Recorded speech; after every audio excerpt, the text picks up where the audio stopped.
Quando eu tinha 20 anos, trabalhava como entregador de uma pequena lanchonete local. E uma noite, recebi um pedido que se transformaria em uma das experiências mais assustadoras da minha vida. Me entregaram os lanches e o endereço, e quando eu dirigi até lá, bati na porta e esperei alguém atender. Quando esse cara abriu a porta, ele tinha uma expressão de choque no rosto e estava meio balançando para frente e para trás. A princípio, pensei que ele poderia estar drogado, então eu disse: "Você pediu lanche, certo?" Ele respondeu tossindo sangue diretamente na minha camisa de trabalho. Eu recuei dizendo: "Você está bem?" E obviamente ele não estava, porque imediatamente caiu para a frente, como se estivesse se jogando em cima de mim, tentando me agarrar. Tentei segurá-lo da melhor forma possível, deixando as pizzas caírem no processo. Ele caiu sobre mim com tanto peso que tudo o que pude fazer foi evitar que ele caísse com força no chão. Eu o coloquei gentilmente no chão e foi aí que vi algo em suas costas. A princípio, pensei que era uma faca e sabia que não deveria tentar tirá-la. Então recuei um pouco, peguei meu celular e liguei para a polícia. Enquanto fazia isso, olhei para cima e vi uma mulher saindo de um cômodo dos fundos da casa. A expressão no rosto dela é algo que me arrepia só de pensar, até hoje. Descobri depois que ela e o namorado, o cara com a faca nas costas, estavam discutindo. Quando ele se levantou para pegar a pizza que havia pedido e disse a ela que ela não poderia pegar nada, ela pegou uma espátula de papel de parede, acredite se quiser, e a enfiou com tanta força nas costas dele que perfurou o pulmão dele. Não sei se ela pretendia sair e terminar o que começou, mas me ver ao telefone claramente com o atendente da emergência deve tê-la feito reconsiderar as ações dela, porque ela correu de volta para o quarto dos fundos e trancou a porta, só saindo quando a polícia chegou para prendê-la. Aquele trabalho foi, sem dúvida, a pior entrega que já fiz, e definitivamente a coisa mais chocantemente assustadora que já me aconteceu.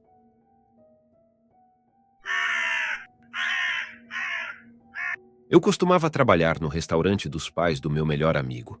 Eu fazia entregas para eles e às vezes ajudava a limpar mesas ou qualquer outra coisa que fosse preciso. O trabalho em si estava tudo bem, mas era muito desconfortável ter os pais do meu amigo como meus chefes. Eu pensei que não seria tão ruim depois de um tempo, mas isso nunca melhorou. Eles odiavam sempre que algo não saísse exatamente como planejado e também nos escalavam em dias opostos, eu e meu amigo. Então nem parecia que estávamos trabalhando juntos, o que era a ideia inicial quando aceitei o emprego. Isso aconteceu durante o meu terceiro e último mês trabalhando lá. Era uma noite normal, começando com algumas entregas rápidas, mas a segunda metade da noite estava bem devagar. O pai do meu amigo detestava quando estava calmo porque eu ficava parado esperando pedidos, e ele sempre ficava de mau humor com isso, mesmo que não fosse minha culpa. Por volta das 8, que já fazia 1 hora desde minha última entrega e faltavam 30 minutos para o final do meu turno, ele atendeu uma ligação e ouvi ele dizer que poderíamos fazer uma entrega. Depois, ele preparou a comida e me entregou a sacola para entregar. No entanto, quando busquei o endereço, vi que estava a 30 minutos de distância. Claro que reclamei, porque meu turno terminaria em 10 minutos e essa entrega levaria quase 1 hora e meia. Ele não se importou. Dava para perceber que estava apenas chateado por eu estar esperando, o que novamente não era minha culpa. Após uma breve discussão, fiz o que ele disse. Esses 30 minutos eram uma longa viagem para nossa pequena cidade, então eu não fazia ideia de onde ficava esse endereço. Quando faltavam apenas 2 minutos para chegar, já era quase 10 horas. Não havia casas por perto, pelo menos não que eu pudesse ver, até o último minuto da viagem, quando fui direcionado para uma pequena rua que levava a uma fileira de talvez 6 casas. Todas pareciam antigas e desatualizadas, e eram as únicas casas que eu havia visto nos últimos 5 minutos de direção. À medida que passava lentamente por cada casa e verificava seus números, finalmente encontrei a casa certa e estacionei na rua, bem ao lado da entrada. Não vou mentir, este lugar me deu algumas vibrações estranhas. Estava muito longe de tudo, e as casas em si eram velhas e assustadoras. Saí do carro e levei a sacola até a porta da frente. Depois toquei a campainha. Ninguém veio à porta, então eu tentei bater. Já estava tarde e eu queria terminar logo, então estava ficando impaciente. Enquanto esperava, olhei em volta e percebi que não havia carros na rua ou nas garagens, e nenhuma das luzes das casas estava acesa.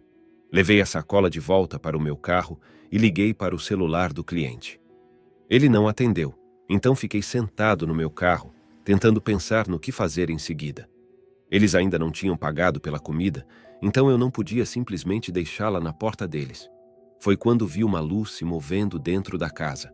Saí do carro e observei a luz se movendo pelas janelas da parte de baixo da casa até chegar à porta da frente. Depois apagou. Um segundo depois, a porta se abriu. Era um jovem, com cerca de 20 anos, de pé na entrada, segurando uma lanterna grande em uma mão e uma sacola de compras na outra. Eu me aproximei e perguntei se ele havia feito o pedido da comida. Ele acenou com a cabeça e pediu desculpas por ter demorado tanto para atender a porta. Eu disse que estava tudo bem e tentei entregar a sacola, mas ele apenas ergueu as duas mãos para me mostrar que estavam ocupadas e me pediu para colocar a comida na mesa da cozinha. A princípio, não sabia se ele estava brincando ou não, pois poderia facilmente ter colocado a lanterna ou a sacola de compras no chão por um segundo. Mas então percebi que ele estava falando sério. Olhei ao redor dele e do curto corredor de entrada, pude ver que havia algo estranho naquela casa.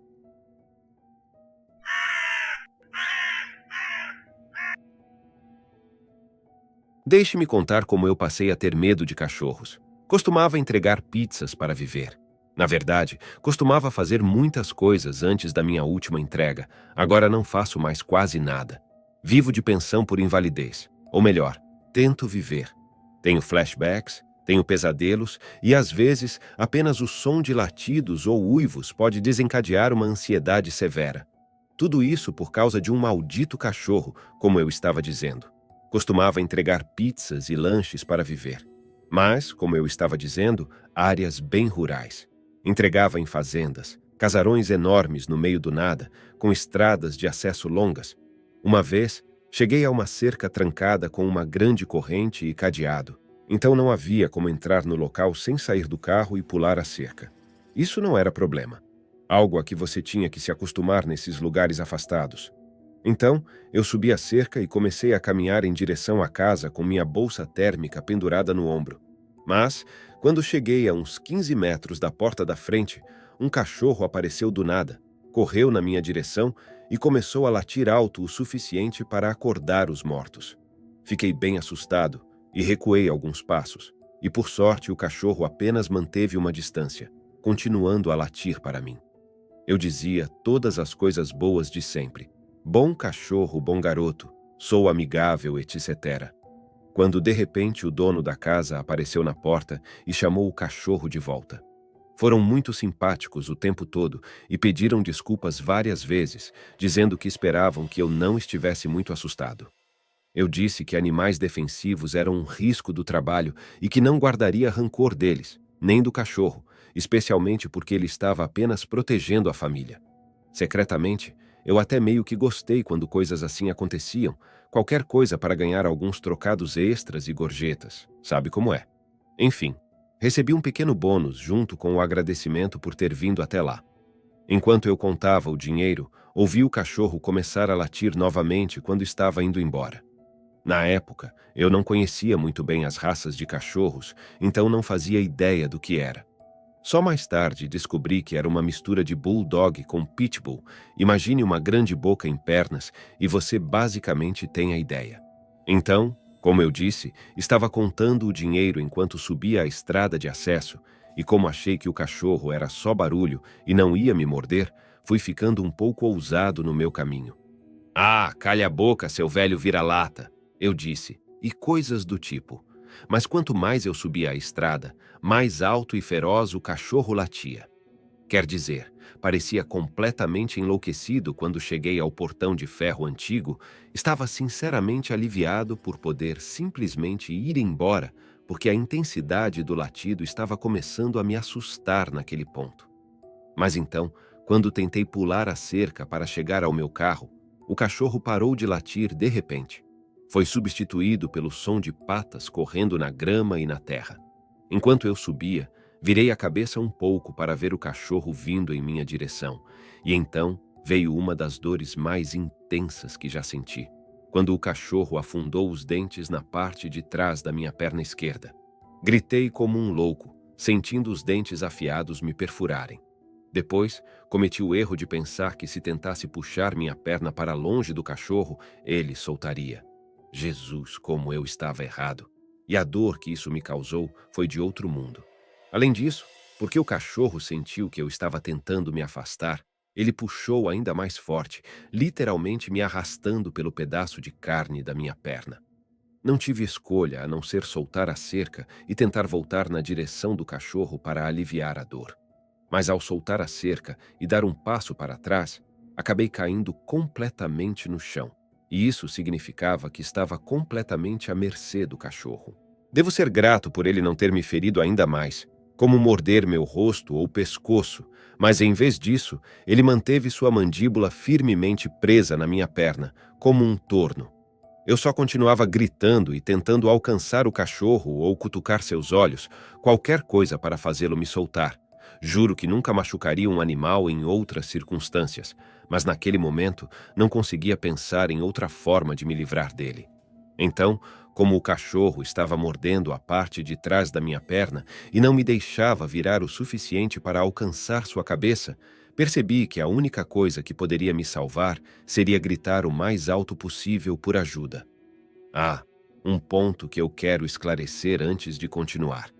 Muita gente me perguntou por que não peguei meu celular no bolso para ligar para o 190 ou qualquer coisa assim. Acontece que eu tinha deixado o celular no porta-copos, como sempre fazia. Todas as entregas eram bem rápidas, mesmo que tivessem obstáculos. E como os celulares eram bem grandes naquela época, achei mais rápido sair do carro sem incomodar em enfiar o celular no bolso enquanto a pizza esfriava. Então, foi um erro gigante, porque se eu tivesse incomodado o cliente um pouco mais, talvez tivesse conseguido ajuda mais rápido. De qualquer forma, tudo o que consegui fazer foi gritar e esperar que as pessoas na casa onde eu tinha entregado ouvissem. Felizmente, eles ouviram, e após 1 ou 2 minutos dos meus gritos, os donos saíram correndo para me ajudar. Honestamente, achei que tudo estaria resolvido naquele ponto, que a senhora gentil só teria que chamar o cachorro de volta e que eu teria algumas cicatrizes desagradáveis, no máximo. Mas ela não conseguiu fazer o cachorro parar, não importa o quanto pedisse. Ele simplesmente não soltava minha perna.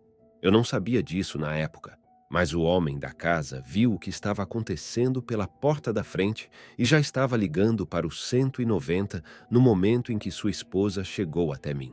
No entanto, ela estava acompanhada pelo filho adolescente deles.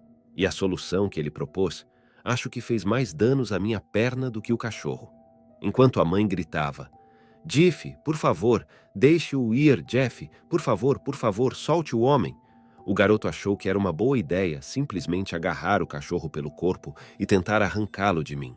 Talvez ele tenha pensado que o cachorro estava apenas segurando minha calça ou que soltaria se ele tentasse removê-lo fisicamente.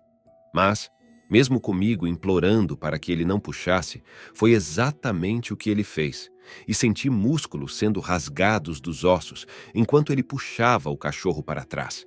Nesse ponto, a mãe gritava, Não, não, não, Michael, pare!", enquanto via os danos que estavam fazendo na minha perna, que naquele momento era apenas um pedaço de carne mastigada. Tudo o que eu podia fazer era gritar e gritar e gritar ainda mais. Naquele momento, palavras religiosas começaram a sair da minha boca, mesmo eu nunca ter acreditado em Deus. Eu era meio ateu desde que me lembro, mas naquele momento, essas palavras saíram de mim. Ó Deus, por favor, Deus me ajude, Santo Jesus. Por favor, me salve, Deus. Por favor, me ouça. Agora, parece meio constrangedor admitir isso para mim mesmo, mas é a verdade. De qualquer forma, enquanto eu estava praticamente falando em línguas, o homem da casa correu para nos encontrar. Lembro-me de gritar para ele pegar uma arma. Pegar sua arma, por favor, pegar uma arma. Mas ele não tinha uma arma. Na verdade, Ele teve uma ideia que faria o cachorro me soltar sem matá-lo. Basicamente, ele colocou o cachorro num estrangulamento e o sufocou até que ele não pudesse mais respirar. Somente então, o cachorro realmente me soltou, enquanto o homem o arrastava e o segurava firmemente em seus braços. Olhei para trás e vi que o rosto inteiro do cachorro e os braços do homem estavam completamente cobertos de sangue. Depois, olhei para ver em que estado estava minha panturrilha, mas como ainda estava coberta pela minha calça, não consegui ver o quanto de dano tinha sido feito. Parecia apenas um monte de denim rasgado e sangue fresco, e ainda tinha alguma forma. Então, como eu disse, imaginei que teria apenas algumas cicatrizes desagradáveis depois de ter minha perna enfaixada por um tempo. Eu não sou médico, não tinha ideia da gravidade dos danos, e quando o paramédico chegou, eu já tinha perdido tanto sangue que não estava pensando direito. Eu pensei que tudo ficaria bem, que foi apenas um acidente ruim e que eu estaria fora do hospital em um dia ou dois.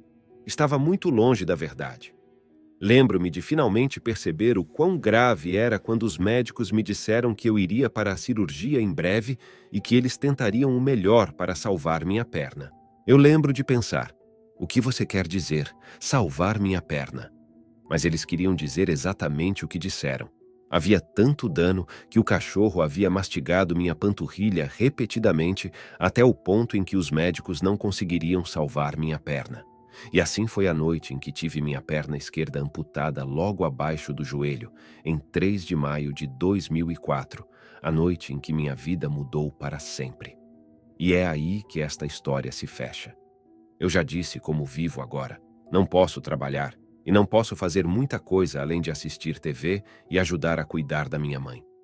O trabalho de entrega de pizzas foi o único emprego de verdade que tive na vida, o único que não parecia caridade. De qualquer forma, houve muitos aspectos legais disso, e ainda está meio que em andamento aqui e ali. Mas o trauma ainda persiste, tudo por causa de um cachorro.